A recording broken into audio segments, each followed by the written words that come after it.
Kung hindi mo pa to nababasa ngayong quarantine or iniisip mo pa siyang basahin, parang nasa reading list mo siya, don't do it. I read it for you. Ginawa ko na. I sacrificed myself. Kasi I have so many things to say. Diba? And itong video na to is just a vlog. I'll delete it siguro. Maglalabas ako ng sama na loob. Nakaka-disappoint siya. Yung book na to, I made notes or bookmarks. So the neon ones are the parts that I found problematic. And then pag inopen mo rin to, there are loads of these sticky notes inside. Yung mga violet and blue, there are my personal favorites. Ayun. So let's go to the negatives. So I will introduce yung characters kasi dun lang yung mga main characters or those characters that you will often encounter. So we have the main character who is Audrey. Tapos may two best friends siya, si Lucy tsaka si Candela. Tapos si Lucy has a boyfriend named Freddie. Tapos Candela, I describe her as the tool character in this Trinity dynamic. Next, we have the therapist, who is Ida, and then we have Rad, the love interest. Okay, so the premise of the book is about this girl, Anna, named Anna, who committed suicide. And apparently Audrey, the main character, is supposedly involved kung bakit namatay si Anna. Kasi apparently, Audrey told a lie na naging dahilan kung bakit na-chubby si Anna, kung bakit nagpaka-ganon siya. And si Anna, boyfriend niya si Rad. Technically, ex-boyfriend kasi patay na nga si Anna. And throughout the entire thing, Audrey living with the lie that she told, she suffered from anxiety, panic attacks, kaya siya nagkakaroon ng therapy sessions with Ida. And in terms naman dun sa mental health perspective, sige, I'll give it a good thing, siguro. Hindi siya, well, the author tackled it better than books that I've read or TV shows that I've watched tackling mental health na successful daw ganyan. I'll give it to Lang. She's medyo go siya doon, sige, good siya doon. Pero the problem is, ang problematic kasi talaga, hindi ko ma-express. Ang problematic nilang lahat. Audrey na nga.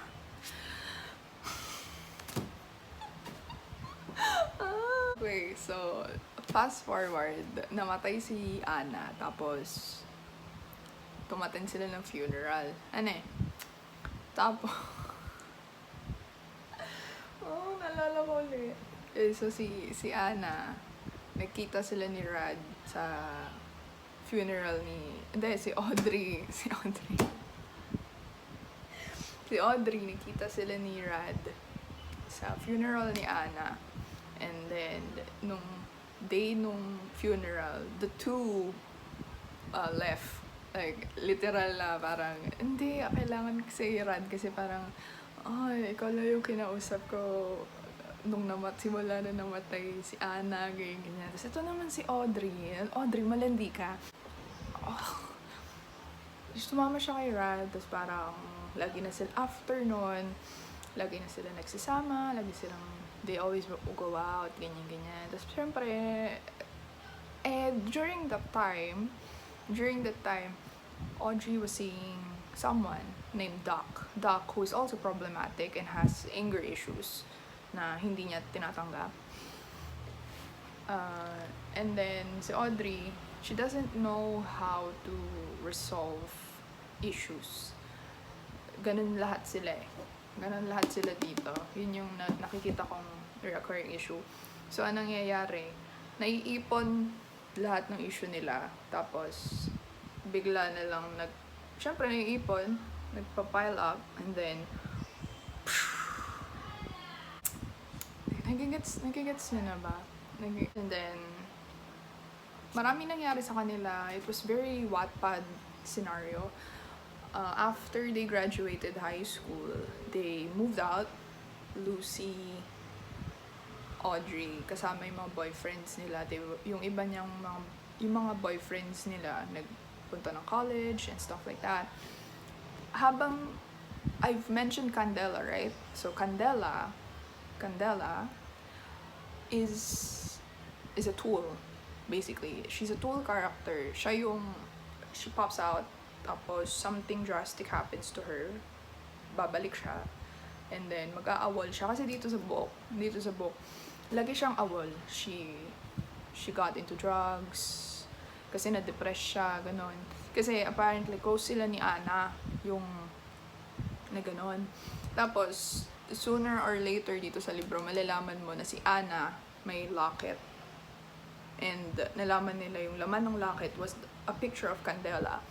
Which sparks my question, nagkaroon ba sila ng relationship ni Ana or a lesbian type of thing? Kasi it wasn't explained.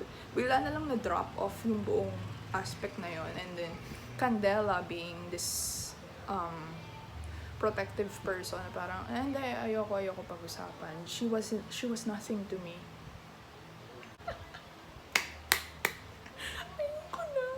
Ayoko na. Tapos, just while you're reading the book, it gets worse. Okay, it gets worse. So, nag-start ka as this girl named Anna who committed suicide, and then as the book progresses, everyone just completely forgets about her. Pero si Audrey, kasi nga, she's still keeping the light to herself. She's having panic attacks and all of that stuff na parang, I need to get away, I need to, pero all of a sudden, nung after high school, they had jobs. Tapos dito nga, yung sinasabi kong papasok yung Wattpad fairy tale nung book, is that Audrey is a writer. So, napunta siya sa parang very famous publishing firm, magazine firm sa Australia. Tapos, in just a few months, na agad siya, na-promote na agad siya. Parang gano'n ba siya kagaling? Tsaka, yung problem ko rin dito sa book, wala kang definite timeline kung ano yung nangyari. You don't have a timeline kung ano yung nangyari sa lahat. Kasi, hindi sinasabi, hindi masyadong specific. So, you feel as though everything was happening in just under a year. It's too vague for me, ha? So, magugulat ka na lang. Promoted na sila sa mga trabaho nila, ganun. And to think na parang magto-20s pa lang sila, tapos sobrang well-off na nila sa buhay nila. Okay, Wattpad? Basta ganun. Tapos, ano pa ba? Ayun. Tapos, walang sense of character development sa lahat ng characters, especially Audrey. Audrey had this phase. She has this phase na parang naging coping mechanism niya yung lahat ng lalaki na dadating sa buhay niya, ginagawa niyang romantic relationships, pero hindi siya ready. Tapos sasabihin niya, hindi, I like you, no, I like you too. Tapos she just goes around with these men. Tapos sasabihin niya, no, I don't like you pala. I like him pa rin. Yung mga ganun. Nakakaasar sila, tapos, I really don't want to spoil everything. I really don't want to. Pero, naging problematic na kasi yung mga friends niya, especially Lucy.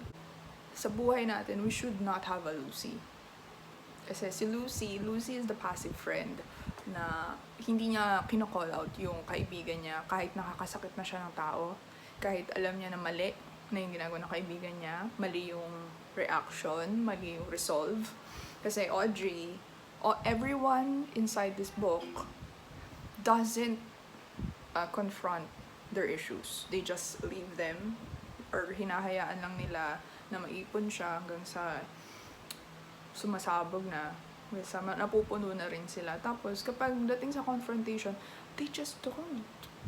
They just leave with yung repercussions, stuff like that. They don't have that. They don't do reflections whatsoever. So Lucy's very passive, Candela is a tool, and Audrey needs to grow up and needs to handle her emotions and think clearly kasi she doesn't know what she's doing. She's very just going with the flow. Tas sinasabi dito na she grew up. I don't think so. Yung epilogue was the problem para sa akin. Kasi sa dulo, pinakita yung suicide note ni Anna. Ito. And this doesn't make sense. Sobrang vague na the first paragraph, she was talking about killing herself and how she's gonna do it, then life. And then yung the rest, she was talking about finding the right guy. Okay. Parang from life to, girl, kailangan mo ng matinong lalaki sa buhay mo. Kailangan mo ng matinong love life. That's it. Okay, listen to me. You need a good love life. Okay? Ang sakit niya sa ulo. Ang sakit niya sa ulo. Tapos, Rad, sooner sa book, Rad becomes the love interest of Audrey. Napaka-ahas ni Audrey, diba? Tapos sa tingin niya, tama yung ginagawa niya. Pero hindi. Basta ganun. Tapos, si Audrey at si Rad. Rad, apparently, is also a writer. Pareho silang writer ni Anna.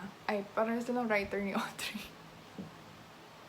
Get me started with Rad. Rad is problematic as hell. As in. Grabe. Ano sila eh? Kaya nagkakasundo si Audrey tsaka si Rad kasi they're both writers. Tapos, pareho silang magaling. So, parang, look at us. We're aspiring writers. Don't mind us. We're young authors in love. Pero, we killed someone. And we're gonna pack our bags, live in LA, and leave everything. Hindi dapat, my verdict is that this is a 6 out of 10. Kung 5 stars, 3 lang. Hindi dapat sad girls yung title niya kasi this isn't about sad girls, it's about manipulative people. Pero kung nagustuhan mo to, or kung may nagustuhan ka sa kanila, okay ka lang. Kasi ang problematic nilang lahat, no one should be that way. Especially if you're a young adult, you're not supposed to be that way. May konsensya pa ba? Wala silang konsensya. Kasi they didn't even reflected. Parang, tinanggap na lang nilang dalawa na they're both crap. Tapos, silang dalawa pa yung magkasama. Basta ang importante, in love kami. And we're writers. So, ayun. Ayoko na talaga. Nakakaasar. Someone said na gumawa daw ako ng book review. Book review ba to? Nag-rant lang talaga ako. Kasi feel ko, yung mga friend ko, pagod na sila sa akin. It had so much potential. Feel ko, iba yung ending niya. Feel ko talaga, iba yung ending niya. Hindi lang, kasi bigla na lang, ito yung nangyari, halfway. Tapos biglang, pak! Ito na yung ending bigla. It doesn't make sense. The ending does not make sense. The twist that was supposed to be there was a big disappointment. Sad girls. Sad girls lang live.